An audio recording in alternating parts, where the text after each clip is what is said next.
That I work that money, they use and carry me here and give them far. Well, I don't want that money. They don't want to carry me. They are doing me turn. If I say I want to go, they carry me and my sister and go to ROC and go and do oaths. Say if we run, we are going to die. And or you run madness. Or I will run mad, or my family will die. And that's why you are here. We have planned and run before. They catch us, come and carry us back. So this is the second one. Come, if I say I'm not, if you are in your period now, you use that period and walk. You will still use the period and walk. They will carry cotton wool and fold and carry water and touch it small. Say let you put it in your toto so that if the man dies, blood will not stay in the. Gịnị kpatara na ụfọdụ achọghị ka anyị Igbo anyị dị mma? Ụmụ arụ a na-eme ekwu ka akpụọ arụ nke emere eme nwa mkpene wee na-arị nri enu onye a na-agwa ibi ọ na-eto afọ. Gịnị kpatara na ọtụtụ ndị mmadụ na ihe ọbụla gbasara ego ọ bụrụ ha n'ihe ga-eweta ego ọ bụrụ mmadụ ka ha fụrụ ha egbuo ọ bụrụ mmadụ ka ha fụrụ ọ bụrụ na ibe kacha na ha mmadụ ọ bụrụ na iji mmadụ mee ihe ọbụla ma ya bụrụ na ego batara eji ego aga ibe biko ihe afọ 2026 ama m ka ikirigo ofu enwe vidio m fụrụ mbọsị ọgba ama anya mmiri maka na echere m ụmụaka ahụ dị m ka ha ngwa ka anyị tinyere unu ka unu kiri ekunu wee soro anyị na n'ihe anyị na-ekwu. Good morning, sir. Where is this? Come on. Madam. This is Aguleri. Where in Aguleri? This is Aguleri. Yes, sir. Aguleri. Morning Star Hotel. We got information yesterday that 25 children from Ebonyi State were missing, and they find and trace that they are located and doing brothel business. Underage girls from Abakaliki. They abducted them from Ebonyi and the other locations down to Aguleri. And this is where they are. This is where they are. Why this one? Why you can see them. You can see them. You can see them. You can see them. You can see them. You can see them. These are our complainants that have been looking for. For how long have you been looking for your daughter? October. Since October last year, 2025. Where is your daughter among them? Go and point your daughter. Go and bring your daughter. Go and bring your daughter. Come here, all of you. Come here. Go and bring your daughter. This is your daughter. For how long have you been looking for her? October. October. Who is this lady? It's her cousin that brought three of them here. This is three of them? Yes, cousin of this girl that brought all of them here. Okay.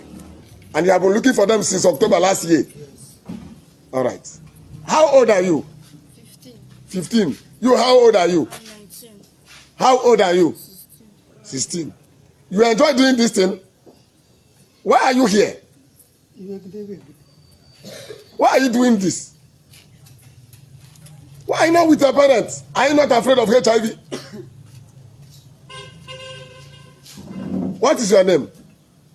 My name is Divine. Divine. How did the woman operate? How? Tell me. It's in Nubeke. I know Ebonyi State, so I used to come and meet my sister because me and this one we are like this. So I used to come and meet this one. Me and her we be laughing. So there is one day we came. Robert, that cousin sister, come and said, "Do we want to do travel?" Yeah. Me and my sister say yes, we want to travel to where? Insane Anambra. So me and my sister say yeah, we want to do travel. She come and say that it's closed, and me say like this I'm not doing anything. Let me do the travel so that I will help my family. Let me go and be selling the sister. If they pay me a month, I will carry it and send to my mother. My mother will carry it and buy something. So I come and read them. They come and say that is this work I can I do it? I say no. I started crying. There is one lodge where we used to stay here before. I started crying. They said I will not work this work, that I will go that day. She said no, I will never go. That I will work. Don't make noise. Yes. That I will work that money they use and carry me here and give them far. Well, I don't want that money. They don't want to carry me. They are doing me turn. If I say I want to go, they carry me and my sister and go to ROC and go and do oaths. Say if we run, we are going to die. And or you run madness. Or I will run mad, or my family will die. And that's why you are here. We have planned and run before. They catch us, come and carry us back. So this is the second one. How many men did you give you in a day to have sex with? We used to wear pants and stay here. And they will be coming. If I say I'm not, if you are in your period now, you will use that period and walk. You will still use the period and fall. They will carry cotton wool and fold and carry water and touch it small. Say let you put it in your toto so that if the man dies, blood will not stay in the bed. And anybody that asks you, do you have madam? Let you say no, you don't have madam. So that they will not come and catch them because they don't have madam. All the way from Ebonyi State. Yeah, it's the right thing. Huh? The right thing. You said? It's the right thing. What she said is the right thing. Is it true? Yes. You see it? Line up. You see it? You see it? Enter line. Stop. Good. You are from where? Agua. Abia State. Where in Abia? Abreba. You? From where? From Niger State. Niger. Who carry you come here? Huh? Where is your sister now? She's not here. You from where? Enugu. Where in Enugu? You are from Osuka. Where in Osuka? Huh? Obama. Osuka. Yes? You from where? The same Osuka. Osuka. Where in Osuka? UGWUMBA. Ọ bụrụ na ị nara anya na vidiyo ahụ, ịfụ na imirikịta ụmụaka ahụ bụ ndị a na-akpọ underage. Dị ụmụaka ka na-etolite ka mmadụ kpọtara karịa obi were ha na-atụ mgbere mmadụ. Ọtụtụ n'ime ụmụaka be anyị nọ n'obodo oyibo, ndị nọ Libya, ndị nọ Italy, ndị nọ ebe ọbụla.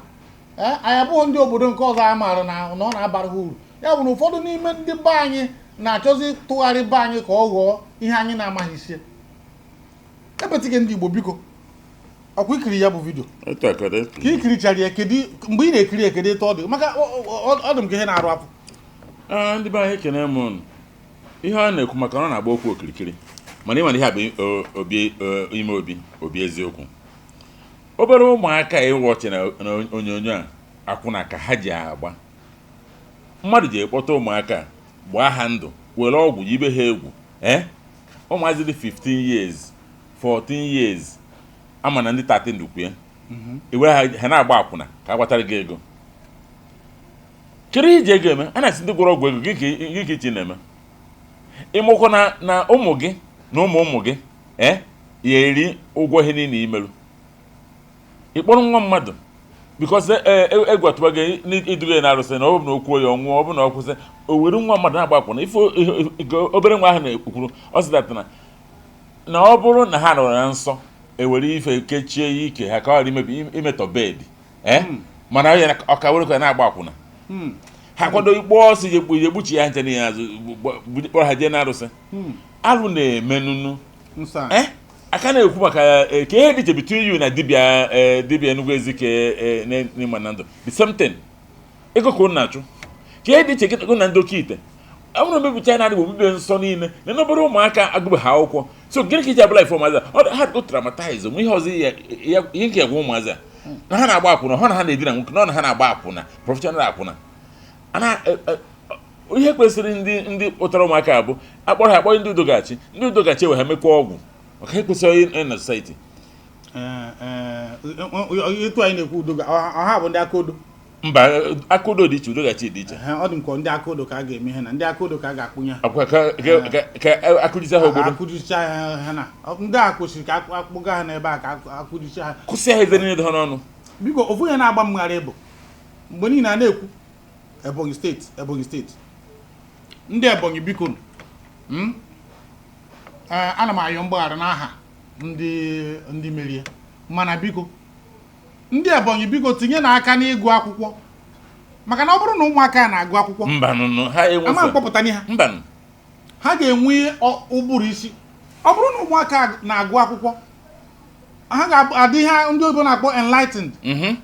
Ejiri foonu mgbe ị ga-eme ihe na ha eserigo ihe zigara mmadụ si ya nekwe ọnọdụ anyị nọ n'ime ya bụ biko hapụrụ briji nta na briji Imo flyover nta na flyover Imo nke devu maha rụrụ ozugonu mewezie na human capital development mee ka onye ọbụla nọ n'Ebonyi nakwa ndị Igbo niile ka ha na-agụ akwụkwọ maka na onye ọbụla gụrụ akwụkwọ ụfọdụ na-asị edukeshọn bụ skam. Mba, okpupe ha n'anya ị ga-ama mgbe a chọrọ iji mee asị na ndị gụrụ akwụkwọ adịghị eme kama ọ bụrụ na itozugonu ịkwadoro akwado nke bụ iji ihe na-adụwachi ụmụaka ukwu ka ọ ga-abụ emezie ọkwa ha na-achị azụ kịta na ha naruru na enwere etu ha si nara obi ha ikekwe ha yi akwa dị mma. Ụfọdụ boys a na-ene ha anya na ndị shita ọnụ gbata ọfụ akwụrụ agbanwe ọnọdụ osi na Angelina zawa Angela esi na Angela zawa Angel eche nọ ndị ọfụ ama ha na nwata bụ akpa ọrịa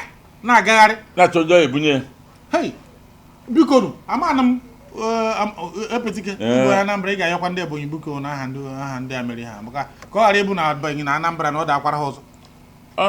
Nke bụ eziokwu bụ na m ana m ayọ sị na m jide na ụmụ n'aka akụkọ ndị na-agba kpọkpọkpọ onye nwudere ọsị na-aba Ebonyi egbude ndị na-agba akwụna sị na-aba Ebonyi ụmụ ihe ụmụazị kwuru ihe n'anya afụma ndị Ebonyi ọ sị datana nọọsụ ha bịa ka akpọpụ ha ọrụ oyibo eru ebe Anambra.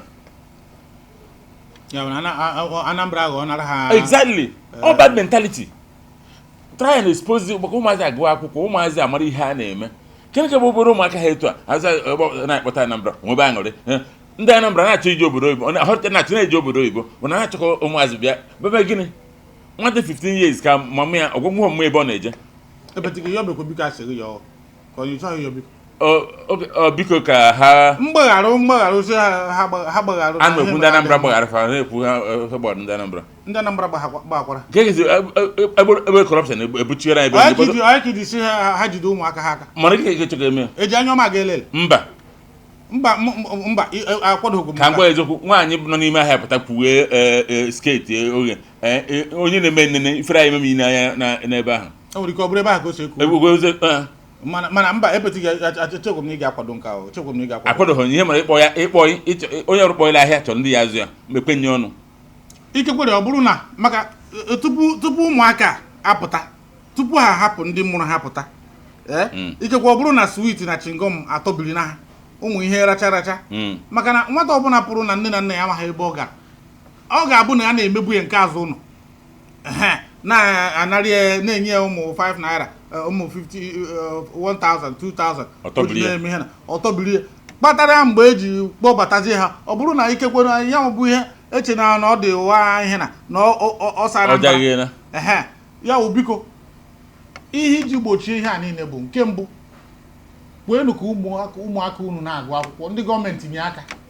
etu a ka ọ dị na steeti ọbụla a na-enye aka mgbe na-agụ nke mmenwe mgbe anyị nwere free education a na-ada achịcha anyị ma sharp na ma pensụl ma ihe na kemgbe unu ga na-eme ịga arụ airport a na-enweghị ihe na wolu na-eme free education compulsory education sam egwu megburu ya na mbụ dena onye ndị arụrụ ma na-gara nneche anya fụ na ụmụaka na ha ka na-etopụta na enweghị nke ha ma wee jiri ha na-aga na-ejiri ha na-agba akwụna a ga-achọghị ihe n'anya ọkwụfụ ọ bụrụ na iriwe ya bụ arụ ịkpakọtara iriwe ericha ya emeghe na edowere ụmụ nke abụghịkwa nke ihe na maka na arụrụ mana adịghị mma ya wụ biko onye jijina mmadụ ibe ihe a bụ ego ọba na nwata ga-anọ na nsọ ejiri ihe kechie ya ike ka o wee bụrụ na emere ihe na ikekwe nkịta o nwere ike enwe mgbe ọ gaba o ruo atọ n'ụzọ ha to baby factory ha na-amụ nwa ka a na-amụ nwa na-ere biko ihe a niile bụ nsọ ana ọ bụ ihe igbo ana igbo ka onye ọbụla wepụ aka enwe n'ofe epetike nwere ihe na-ekwu ma gị bụ onye Anambra ma onye Imo ma ọ bụ na-eje edina mmadụ 15 years otoro enweghị nwanne ya emerụ gị ahụ ọ bụrụ nwa gị dị ha ma nwa nwanne gị ma ọ relation gị ihe bakwu mmadụ 15 years anya bụ ndị ugwu na ị na-anya ifu nwatakịrị ratarata dị ya n'obi n'ọnwa pụtara n'obere i buru onye dịka ogbe ọgụ pịawe anyị na-agha ala buru ozukwe gị ezu ọ bụrụ ezu ezu mee na onye ahụ ịma ọkwa ndị kirikiri a na-adị ụdị ndị ahụ mma ndị a isi na-agbakọ ha ọnụ a na-achụ ndị kirikiri ọ ga-abụ a na-eme a na-ebere ha akwa na-eme ha ọ bụrụ na esi mkwu asị m ụmụazị ha je rehabilitation 1 mana eje emeghe interview onye ọbụla dị na go ha ma onye ọbụ chijepụta onye ahụ ka e were ụtarị ndị aka odo wee design azụ onye ahụ onye na-eme biznes aka ga-ebidogodo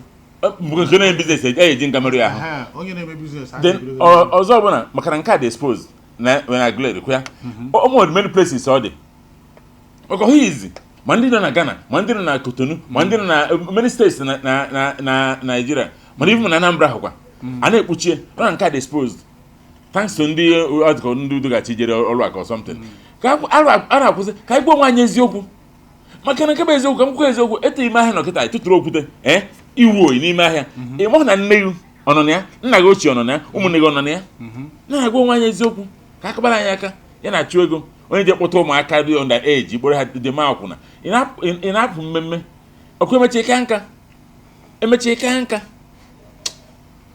ofu okwu ezo nọrọ ịmarị eziokwu ọ bụ na onye ịmara asụ sụọ na ikwe sụọ na asụ biri okwu mana ihe anyị na-ekwu bụ na mkpụrụ anyị kụrụ tata na ị ga-aghọrọ echi ọ bụ na nwa gị etoru gị ịgaji enwere ike ọma ngachacha ọtụtụ ime mkpuke na ọ na-amụtara gị onye ọ ga-abụ mgbe ị ga-akacha nka ọdụ ihe dị ka afọ 15 ị na-enye anya nwata na ọ dịkwa ka ihe a dị n'obi eme ihe eme ha na mkpụrụ ịkụrụ akụ agba ewere ụbụrụ eke wee chọọ ya mma ka Chineke mezie okwu.